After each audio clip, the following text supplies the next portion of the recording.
Welcome to my YouTube channel HR educational hub मरमर छात्र छात्री सकल आज मैं आलोचना करिम तुमालोकर साइंसर चैप्टर 14 यार आगते आमी चैप्टर 1 पर चैप्टर 13 ले आलोचना करिसो जिबुरर प्रश्नावलीर 100% उत्तरर होइते मोस्ट इम्पोर्टेंट एमसीक्यू। तो आज आमी आलोचना करिम तुमालोकर जेतु चैप्टर 14 আছে विद्युत चैप्टर एटु प्रथमत आमी प्रश्नावली केटा साम तार पिছত मोस्ट इम्पोर्टेंट एमसीक्यू केटा साम जिबुर एमसीक्यू तुमालोकर विभिन्न धৰণৰ कम्पिटिटिव एग्जामत आहार बहुत चान्स আছে। আমাৰ ছাত্ৰ ছাত্ৰীসকল তোমালোকৰ কাৰণে হোৱাটছআপ গ্ৰুপ বনোৱা হৈছে, মই ডেসক্ৰিপচনত হোৱাটছআপ গ্ৰুপৰ লিংক দি দিছো, তোমালোকে হোৱাটছআপ গ্ৰুপত জয়েন হোৱা। তাৰ আৰম্ভ কৰিছো আজিৰ ভিডিঅটো। ইয়াতে সব প্ৰথম প্ৰশ্নটো কি কৈছে শুদ্ধ উত্তৰটো বাছি উলিওৱা। ইয়াতে সা তলৰ কোনবিধ আহিলাই বিদ্যুতৰ যোগান ধৰিব পাৰে।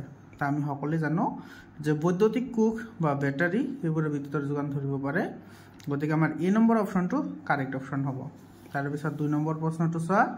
2 নম্বৰত কি কৈছে বৰ্তনী এটা মুক্ত বা বন্ধ কৰিবলৈ কোনবিধ আহিলা ব্যৱহাৰ কৰা হয়। তেৰ শুদ্ধ উত্তৰটো হ'ব বি নম্বৰ সুইচ ব্যৱহাৰ কৰা হয়। 3 নম্বৰ প্ৰশ্নটো চোৱা বাল্ব এটাৰ ভিতৰত উজলি উঠি পোহৰ বিলোৱা তাঁৰডাল হ'ল এটোক আমি কি বুলি কওঁ ফিলামেন্ট বুলি কওঁ হয়নে। এটা সব বাল্ব এটাৰ ভিতৰতে এনেকুৱা যেটো স্প্ৰিঙৰ নিচিনা যেটো একটা চিকন তাৰ থাকে সেটোক আমি কি বুলি কওঁ ফিলামেন্ট বুলি কওঁ। আৰু এই ফিলামেন্টডাল কিহৰ দ্বাৰা গঠিত টাংস্টেন নামৰ ধাতুৰ দ্বাৰা গঠিত। আৰু এই টাংস্টেন হৈছে পৃথিৱীৰ আটাইতকৈ উচ্চ গলনাঙ্ক বিশিষ্ট ধাতু, মানে যেটো মোটামুটি 3000 ডিগ্ৰী সেলসিয়াছতকৈ বেছি তাপ দিলেহে গলে। তাৰ পিছৰ প্ৰশ্নটো চোৱা তলৰ কোনবিধ পদাৰ্থ বিদ্যুতৰ পৰিবাহী নহয়। এতে নহয় বুলি কৈছে তেতে তাম ৰূপ গ্ৰেফাইট। এতে তোমালোকে গ্ৰেফাইটৰ বিষয়ে অলপমান মনত ৰাখিবা। গ্ৰেফাইট হৈছে অধাতু তথাপি কিন্তু কি কৰিব পাৰে বিদ্যুৎ পৰিবহন কৰিব পাৰে, বহুত ইম্পৰ্টেন্ট হয়। যেনেকৈ কাঠ পেন্সিলৰ ভিতৰতে যেটো কলা যেটো আছে হেটো তোমাৰ গ্ৰেফাইট হয়, এটো বিদ্যুৎ পৰিবহন কৰিব পাৰে, কিন্তু প্লাষ্টিকে বিদ্যুৎ পৰিবহন কৰিব নোৱাৰে। গতিকে আমাৰ ডি অপশনটো কি হ'ব কাৰেক্ট অপশন হ'ব। তাৰ পিছৰ প্ৰশ্নটো চোৱা। তাৰ পিছৰ প্ৰশ্নটোত কি কৈছে হেটো চোৱা তলৰ কোন কোন ক্ষেত্ৰত বৰ্তনীৰ মাজেৰে বিদ্যুৎ প্ৰবাহ চালিত হ'ব। হেটো তোমালোকৰ কিতাপত ধুনিয়াকে চিত্ৰত দিয়া আছে। তো হেটো তোমাৰ সি অপশনটো আমাৰ কি হ'ব কাৰেক্ট অপশন হ'ব, সি টু হ'ব কাৰেক্ট অপশন।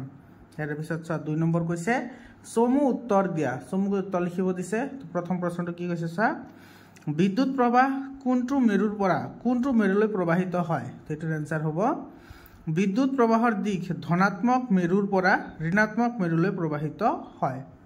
তাৰ পিছৰ প্ৰশ্নটো চোৱা খোলা বৰ্তনী কাক বোলে। এটোৰ এনসাৰ লিখিবা বিদ্যুৎ প্ৰবাহ চলি নথকা বৰ্তনী এটা খোলা বৰ্তনী বোলে। তাৰ পিছৰ প্ৰশ্নটো চোৱা টৰ্চ লাইট এটাত কি ধৰণৰ সুইচ ব্যৱহাৰ কৰা হয়। তো এটোৰ এনসাৰ লিখিবা এনে ধৰণে টৰ্চ লাইট এটাত পিছলাই নিব পৰা সুইচ ব্যৱহাৰ কৰা হয়। ইয়াৰ পিছৰ প্ৰশ্নটো চোৱা এটো কি কৈছে বৈদ্যুতিক বৰ্তনী কাক বোলে। এটোৰ এনসাৰ লিখিবা এনে ধৰণে বিদ্যুৎ প্ৰবাহিত হ'ব পৰা পথেই হল বৈদ্যুতিক বৰ্তনী। ঠিক আছে। ইয়াৰ পিছৰ প্ৰশ্নটো চোৱা বন্ধ বৰ্তনী কাক বোলে। এটোৰ এনসাৰ লিখিবা এনেকে বৈদ্যুতিক সুইচৰ সহায়ত বৰ্তনীটোৰ মাজেৰে বিদ্যুৎ প্ৰবাহ চলি থকা বৰ্তনীক বন্ধ বৰ্তনী বোলে। তাৰ পিছৰ প্ৰশ্নটো চোৱা আৰু 6 নম্বৰ প্ৰশ্নত কি কৈছে বৰ্তনী এটাত বৈদ্যুতিক কোষৰ কাম কি। বৰ্তনী এটাত বৈদ্যুতিক কোষৰ কাম হৈছে বিদ্যুতৰ যোগান ধৰা, নাইবা তুমি এনেকৈ লিখিব পাৰা বিদ্যুৎ কোষ এটাৰ ভিতৰত কিছুমান ৰাসায়নিক পদাৰ্থ থাকে, এই পদাৰ্থবোৰৰ মাজত ৰাসায়নিক বিক্ৰিয়া ঘটি বিদ্যুৎ উৎপন্ন হয় আৰু তাৰ সহায়ত কি হয় বৈদ্যুতিক কোষে বিদ্যুতৰ যোগান ধৰে, বা তুমি ডাইৰেক্টলিও লিখিব পাৰা বিদ্যুতৰ যোগান ধৰা। এনসাৰ হৈ যাব। মৰমৰ ছাত্ৰ ছাত্ৰীসকল তোমালোকৰ যদি হাজমল সুপাৰ 40 জৱাহৰ নেহৰু বিদ্যালয় বা তোমাৰ যিবোৰ এন্ট্ৰেন্স এক্সাম হয় সেইবোৰৰ কাৰণে যদি প্ৰিপাৰেচন কৰিব বিচাৰা তেতিয়াহ'লে তোমালোকে মোৰ চেনেলৰ থ্ৰুৱেদি প্ৰিপাৰেচন কৰিব পাৰিবা। তোমালোকে মোৰ চেনেলটো সাবস্ক্ৰাইব কৰা আৰু হোৱাটছআপ গ্ৰুপত জয়েন হোৱা। তোমালোকে ক্লাস 6 পৰা ক্লাস 10 লৈকে সায়েন্স আৰু মেথছৰ কাৰণে কোনো ধৰণৰ টিউশন ল'ব নালাগে। 100% ফ্ৰী অফ কষ্ট তোমালোকে গোটেইখিনি মোৰ চেনেলতে পাই যাবা। ইয়াৰ পিছৰ প্ৰশ্নটো চোৱা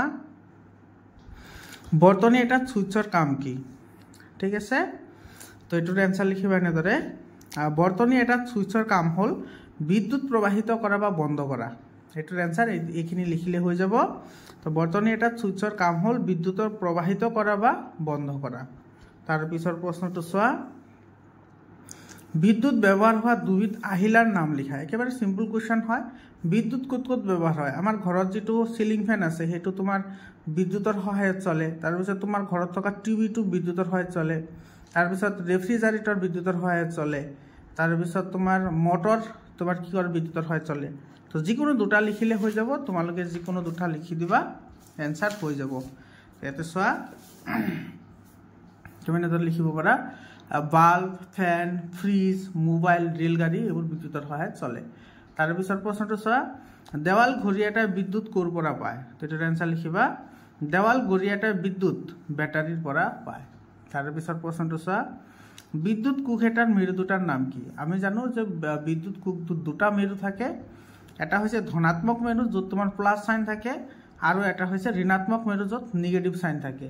তাৰ পিছৰ প্ৰশ্নটো চোৱা, 3 নম্বৰ, বৈদ্যুতিক কোষ এটাত বিদ্যুৎ কেনেদৰে উৎপন্ন হয়? এটাৰ এনসাৰ এনেদৰে লিখিবা বিদ্যুৎ কোষ এটাৰ ভিতৰত কিছুমান ৰাসায়নিক পদাৰ্থ থাকে। এই পদাৰ্থবোৰৰ মাজত ৰাসায়নিক বিক্ৰিয়া ঘটি বিদ্যুৎ উৎপন্ন হয়। এইখিনি লিখিলে তোমাৰ এনসাৰ হয়ে যাব। তাৰ পিছৰ প্ৰশ্নটো চোৱা, বহুদিন ব্যবহাৰ কৰাৰ পিছত বৈদ্যুতিক কোষ এটা বিদ্যুৎ যোগান ধৰিব নোৱাৰা হয় কিয়? মৰমৰ ছাত্ৰ ছাত্ৰীসকল, এটাৰ এনসাৰ এনেদৰে লিখিবা বহুদিন ব্যবহাৰ কৰাৰ পিছত কোষটোৰ ভিতৰত ৰাসায়নিক বিক্ৰিয়া ঘটা বন্ধ হয়, তেতিয়া কোষটোৱে বিদ্যুৎ যোগান ধৰিব নোৱাৰা হয়। এইটো এনেদৰে এনসাৰ লিখিলে তোমাৰ এনসাৰ হয়ে যাব। ইয়াৰ পিছৰ প্ৰশ্নটো চোৱা, বাল্ব এটাই কিদৰে পোহৰ বিলায়? মৰমৰ ছাত্ৰ ছাত্ৰীসকল, এইটো লিখিবা এনেদৰে বাল্ব এটাত থকা ধাতুৰ গেটটোৰ সৈতে এটা বিদ্যুৎ কোষৰ এটা মূৰ, এটা সেইটো তোমাৰ ধনাত্মক মূৰ হ'ব পাৰে বা ঋণাত্মক মূৰ হ'ব পাৰে, সংযোগ কৰিলে কোষটোৰ আনটো মূৰ বাল্বটোত থকা ধাতুৰ টুকুটোৰ লগত সংযোগ কৰিলে তেতিয়া বাল্বটোৰ ভিতৰত থকা ফিলামেণ্টডালৰ মাজেৰে বিদ্যুৎ প্ৰবাহিত হয়। ফলত ফিলামেণ্টডাল তপত হৈ উঠে আৰু তেতিয়া বাল্বটোৱে উজ্জ্বল হৈ পোহৰ বিলায়। সেইটো এনেদৰে লিখিবা, এনসাৰ হয়ে যাব। ইয়াৰ পিছৰ প্ৰশ্নটো চোৱা, বহুত ইম্পৰ্টেণ্ট কুৱেশ্যন হয়। এইবোৰ কিন্তু তোমালোকৰ 7, 8, 9, 10 পৰ্যন্ত লাগিব। এইবোৰ কথা তোমালোকে মনত ৰাখিবা, বহুত ইম্পৰ্টেণ্ট হয়। তাৰপিছত তোমালোকে নবোদয় বিদ্যালয়, তাৰপিছত জৱাহৰ নেহৰু বিদ্যালয়, আজমল সুপাৰ 40ৰ কাৰণে যদি প্ৰিপাৰেশ্যন কৰিব বিচৰা তেতিয়াহ'লে তাতো এনেকুৱা ধৰণৰ প্ৰশ্ন আহি থাকে। মই প্ৰিপাৰেশ্যন কৰাও। তোমালোকে যদি প্ৰিপাৰেশ্যন কৰিব বিচৰা তেতিয়াহ'লে মোৰ লগত কণ্টেক্ট কৰিবা, তোমালোকে প্ৰিপাৰেশ্যন কৰিব পাৰিবা। মৰমৰ ছাত্ৰ ছাত্ৰীসকল, তোমালোকে ক্লাছ 6ৰ পৰা ক্লাছ 10লৈকে সায়েন্স আৰু মেথছৰ কাৰণে কোনো ধৰণৰ চিন্তা কৰিব নালাগে। 100% ফ্ৰীলি মই তোমালোকক পঢ়াম। ইয়াতে কি কৈছে চোৱা, এটা বাল্ব, এটা বৈদ্যুতিক কোষ আৰু এটা সুইচ থকা বৈদ্যুতিক বৰ্তনীৰ চিত্ৰ আঁকা। তো এইটো এনেদৰে আঁকিবা। এইটো হৈছে বৈদ্যুতিক বাল্ব, এইটো হৈছে চাবি, এইটো হৈছে তার, আৰু এইটো হৈছে বেটাৰী। ঠিক আছে, তুমি এনেদৰে লিখিলে হৈ যাব। ইয়াৰ পিছৰ প্ৰশ্নটো চোৱা, ইয়াৰ পিছৰ প্ৰশ্নটোত কি কৈছে, এটা বন্ধ বৰ্তনী আৰু এটা খোলা বৰ্তনীৰ চিত্ৰ আঁকা। এটা বন্ধ আৰু এটা খোলা। তো এইটো চোৱা, এনেদৰে আঁকিবা। ইয়াতে যেনেকৈ আঁকিছিলোঁ এনেদৰে আঁকিবা। ইয়াতে কিন্তু মাজত ফুটটো নিদিবা। মাজত ফুট দিলে তোমাৰ সেইটো খোলা বুজায়, আৰু যদি এই চাবিটোৰ মাজত যদি তুমি ফুটা এটা দিয়া তেতিয়াহ'লে সেইটো বন্ধ বুজায়। মানে এইটোৰ মাজেৰে বিদ্যুৎ প্ৰবাহিত হ'ব আৰু এইটোৰ মাজেৰে বিদ্যুৎ প্ৰবাহিত নহয়। তাৰমানে এইটোৰ ক্ষেত্ৰত বাল্বটো নজ্বলে, কিন্তু এইটোৰ ক্ষেত্ৰত বাল্বটো জ্বলিব। বুজি পাইছানে? তোমালোকে এনেকৈ আঁকি দিবা, হৈ যাব। ইয়াৰ পিছৰ প্ৰশ্নটো চোৱা, ইয়াৰ পিছৰ প্ৰশ্নটোত কি কৈছে এইটো চোৱা। ইয়াতে কৈছে বিদ্যুতৰ পৰিবাহী আৰু অপৰিবাহী পদাৰ্থ কাক বোলে? প্ৰত্যেকৰে দুটাকৈ উদাহৰণ দিয়া। এইটোৰ এনসাৰ লিখিবা এনেধৰণে, যিবোৰ পদাৰ্থৰ মাজেৰে বিদ্যুৎ পৰিবাহিত হয় সেইবোৰ পদাৰ্থক বিদ্যুতৰ পৰিবাহী পদাৰ্থ বোলে, যেনে তাম, লো, এলুমিনিয়াম, চিলভাৰ আদি। তাৰপিছত পেৰাগ্ৰাফ চেঞ্জ কৰি লিখিবা, যিবোৰ পদাৰ্থৰ মাজেৰে বিদ্যুৎ পৰিবাহিত নহয় সেইবোৰ পদাৰ্থক বিদ্যুতৰ অপৰিবাহী পদাৰ্থ বোলে, যেনে কাগজ, প্লাষ্টিক, কাপোৰ আদি। তাৰপিছৰ প্ৰশ্নটো চোৱা, তাৰপিছৰ প্ৰশ্নটোত কি কৈছে, আমি বৈদ্যুতিক আঘাতৰ পৰা কিদৰে ৰক্ষা পৰোঁ? এইটোৰ এনসাৰ এনেদৰে লিখিবা। বহুত ইম্পৰ্টেণ্ট কুৱেশ্যন হয় মৰমৰ ছাত্ৰ ছাত্ৰীসকল। এইটোৰ এনসাৰ লিখিবা এনেদৰে, আমাৰ শৰীৰটোৱে বিদ্যুতৰ পৰিবাহী, শৰীৰৰ মাজেৰে বিদ্যুৎ পাৰ হৈ গ'লে আঘাত পাওঁ। সুইচ, সচৰাচৰ ব্যৱহাৰ কৰা বৈদ্যুতিক তাৰ আদিত প্লাষ্টিকৰ বা ৰবৰৰ দৰে অপৰিবাহী পদাৰ্থৰ আৱৰণ এটা থাকে, সেয়ে এইবোৰ বস্তু চুলেও আমাৰ গালৈ বিদ্যুৎ পৰিবাহিত নহয়, ফলত আমি বৈদ্যুতিক আঘাতৰ পৰা ৰক্ষা পাওঁ। এইটো এনেদৰে লিখিবা, তোমাৰ এনসাৰ হৈ যাব। বুজি পালানে?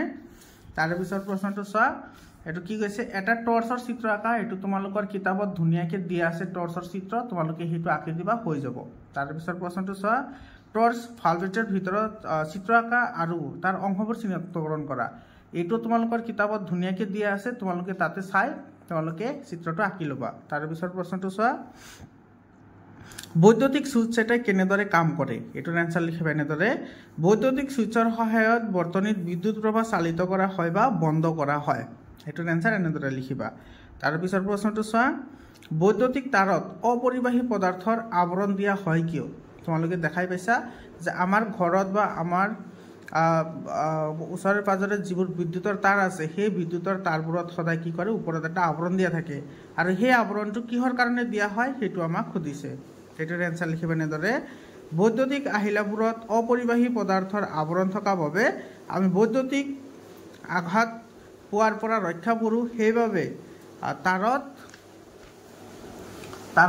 অপৰিবাহী পদাৰ্থৰ আৱৰণ দিয়া হয় মৰমৰ ছাত্ৰ ছাত্ৰীসকল এইখিনি আছিল আমাৰ অনুশীলনীৰ প্ৰশ্ন এতিয়া আমি আলোচনা কৰিম মোস্ট ইম্পৰ্টেন্ট এমসিকিউ যিবোৰ এমসিকিউ তোমালোকৰ পৰীক্ষাত আহাৰ বহুতে চান্স আছে মৰমৰ ছাত্ৰ ছাত্ৰীসকল তো আজি আমি যিমানখিনি আলোচনা কৰিম সেই গুটেইখিনি তোমালোকৰ যিবোৰ কম্পিটিটিভ এক্সাম আছে সেই কম্পিটিটিভ এক্সামত কোৱেশ্চন আহাৰ বহুতে চান্স আছে তো সোৱা মোস্ট ইম্পৰ্টেন্ট এমসিকিউ কি হয় তোমালোকে গমে পাইছা যে 50% এমসিকিউ আহিব আৰু 50% লং কোৱেশ্চন আহিব সেই কাৰণে এবোৰ বনোৱা হৈছে এতে সোৱা বৈদ্যুতিক বাল্ব কোনে আৱিষ্কাৰ কৰিছিল বৈদ্যুতিক বাল্ব আৱিষ্কাৰ কৰিছে থমাস আলভা এডিসন এৰ এ নম্বৰ অপশনটো কি হ'ব কাৰেক্ট অপশন হ'ব 2 নম্বৰ প্ৰশ্নটো চা বৈদ্যুতিক বাল্বত কি গেজ ব্যৱহাৰ কৰা হয় বহুত ইম্পৰ্টেন্ট কোৱেশ্চন হয় তোমালোকৰ আপাৰ ক্লাছত লাগিব তাৰ পিছত আজমল সুপাৰ 40 তে এনেকুৱা ধৰণৰ প্ৰশ্ন আহা দেখা যায় তো বৈদ্যুতিক বাল্বত কি গেজ ব্যৱহাৰ কৰা হয় ক্লোৰিন হাইড্ৰোজেন আৰ্গন আৰু ইয়াতে আছে কাৰ্বন ডাই অক্সাইড তো ইয়াৰ সি অপশনটো কাৰেক্ট হ'ব আৰ্গন গেজ কি কৰা হয় ব্যৱহাৰ কৰা হয় তাৰ পিছৰ প্ৰশ্নটো চা বিদ্যুৎ এঠাইৰ পৰা আন ঠাইলৈ স্থানান্তৰ কৰিবলৈ সাধাৰণতে কি ব্যৱহাৰ কৰা হয় বৈদ্যুতিক তাৰ ব্যৱহাৰ কৰা হয় তো এটো বি অপশনটো কাৰেক্ট অপশন হ'ব তাৰ পিছত বৈদ্যুতিক কোষৰ মেৰু কেইটা বৈদ্যুতিক কোষৰ মেৰু হৈছে দুটা এটা হৈছে ধনাত্মক মেৰু আৰু এটা হৈছে ঋণাত্মক মেৰু তো ইয়াৰ বি অপশনটো কাৰেক্ট অপশন হ'ব তোমালোকে এইবোৰ লিখি লবা বহুত ইম্পৰ্টেন্ট এমসিকিউ হয় বৈদ্যুতিক বাল্বৰ ফিলামেন্টাল কিহেৰে নিৰ্মিত হয় বৈদ্যুতিক বাল্বৰ ফিলামেন্টাল টাংস্টেন নামৰ ধাতুৰে নিৰ্মিত হয় গতিকে আমাৰ ডি অপশনটো কাৰেক্ট অপশন হ'ব তাৰ পিছৰ প্ৰশ্নটো চোৱা বৈদ্যুতিক বাল্বৰ ফিলামেন্টাল টাংস্টেনে নিৰ্মিত হয় কাৰণ কিহৰ কাৰণে হয় কাৰণ টাংস্টেনৰ গলনাঙ্ক বহুত বেছি আৰু টাংস্টেনত সোনকালে মামৰে নধৰে গতিকে তোমাৰ কি হ'ব এ আৰু বি দুইটা কাৰেক্ট হ'ব গতিকে আমাৰ ডি অপশনটো কাৰেক্ট হ'ব এ আৰু বি দুইটা তাৰ পিছৰ প্ৰশ্নটো চোৱা এটো বহুত ইম্পৰ্টেন্ট কোৱেশ্চন হয় এই কোৱেশ্চনটো আহিয়ে থাকে বিভিন্ন ধৰণৰ কম্পিটিটিভ এক্সামত টাংস্টেনৰ গলনাঙ্ক কিমান এটা স্যাৰ টাংস্টেনৰ গলনাঙ্ক হৈছে 3380 ডিগ্ৰী সেলসিয়াস 3380 ডিগ্ৰী সেলসিয়াস এটো হৈছে টাংস্টেনৰ গলনাঙ্ক তাৰ পিছৰ প্ৰশ্নটো চোৱা বিদ্যুৎ প্ৰবাহৰ দিক হল বিদ্যুৎ প্ৰবাহ সদায় কি কৰে তোমাৰ ধনাত্মক মেৰুৰ পৰা ঋণাত্মক মেৰুলৈ যায় হয়নে গতিকে এটো সি অপশনটো কাৰেক্ট হ'ব চোৱা ধনাত্মক মেৰুৰ পৰা ঋণাত্মক মেৰুলৈ যায় গতিকে আমাৰ সি অপশনটো কি হ'ব কাৰেক্ট অপশন হ'ব তাৰ পিছৰ প্ৰশ্ন চোৱা তাৰ পিছৰ প্ৰশ্নত কি কৈছে আইটো চোৱা তোমালোকে এতে কৈছে তলৰ কোনবিধ বিদ্যুতৰ অপৰিবাহী এতে বিদ্যুতৰ অপৰিবাহী কোনটো হেতু কৈছে চোৱা গ্ৰেফাইটৰ কথা আগতে কৈছো গ্ৰেফাইট অধাতু হে যেটো কাট পেন্সিলৰে ভিতৰত যেটো কলা বস্তু আছে হেতু গ্ৰেফাইট হয় এ কি কৰিব পাৰে বিদ্যুৎ পৰিবহন কৰিব পাৰে লুয়েও বিদ্যুৎ পৰিবহন কৰে ৰূপেও বিদ্যুৎ পৰিবহন কৰে কিন্তু পাৰা বা মাৰ্কিউৰি অসমত মাৰ্কিউৰি বুলি কয় সৰি ইংৰাজীত মাৰ্কিউৰি বুলি কয় অসমত পাৰা বুলি কয় তো পাৰাৰ মাজেৰে কি নহয় বিদ্যুৎ পৰিবাহিত নহয় ইয়াৰ পিছৰ প্ৰশ্নটো চোৱা বৈদ্যুতিক তাৰৰ ওপৰত কেনে ধৰণৰ প্লাষ্টিকৰ আৱৰণ থাকে বৈদ্যুতিক যিবোৰ তাৰ আছে হেবোৰৰ ওপৰত পিভিসিৰ আৱৰণ থাকে পিভিসি মানে হৈছে পলিভিনাইল ক্লোৰাইডৰ কি থাকে আৱৰণ থাকে তো সি অপশনটো কি হ'ব কাৰেক্ট অপশন হ'ব তাৰ পিছৰ প্ৰশ্নটো চোৱা টৰ্চ এটাৰ ভিতৰত ব্যাটাৰীবোৰ কেনেদৰে সজ্জিত হয় মৰমৰ ছাত্ৰ ছাত্ৰীসকল তোমালোকে জানা যে ব্যাটাৰী সমূহ আমি দুটা ধৰণে সজ্জিত কৰিব পাৰো এটা হৈছে সমান্তৰাল সজ্জা আৰু এটা হৈছে শ্ৰেণীবদ্ধ সজ্জা সমান্তৰাল সজ্জা কোনবোৰ হয় যিবোৰ তোমাৰ এটাৰ লগত আনটো এইটো ধৰা এইটো এটা আছে আৰু তাৰ লগত ইয়াতে এটা জোৰা লগোৱা হৈছে তো সেইটো সমান্তৰাল সজ্জা আৰু শ্ৰেণীবদ্ধ সজ্জা কোনটো হ'ব ধৰা এইটো কলম আছে ইয়াৰ সন্মুখত যদি আৰু এটা বেটাৰী লগাও সেইটো হ'ব কি শ্ৰেণীবদ্ধ সজ্জা তো তোমাৰ টৰ্চৰ ভিতৰত তোমাৰ বেটাৰীবোৰ কেনেকৈ সজোৱা হয় ধৰা ইয়াতে এনেকুৱা এটা বেটাৰী আছে তাৰ লগত আৰু এটা বেটাৰী ইয়াতে লগোৱা হয় তাৰপিছত আৰু এটা বেটাৰী ইয়াতে লগোৱা হয় তো টৰ্চৰ ভিতৰত এনেকুৱা কি কৰা হয় তোমাৰ যিবোৰ বেটাৰী আছে সেইবোৰ জোৰা লগোৱা হয় আৰু সেইটো হৈছে শ্ৰেণীবদ্ধ সজ্জা গতিকে আমাৰ বি অপশ্যনটো কি হ'ব কাৰেক্ট অপশ্যন হ'ব তাৰপিছত প্ৰশ্নটো চোৱা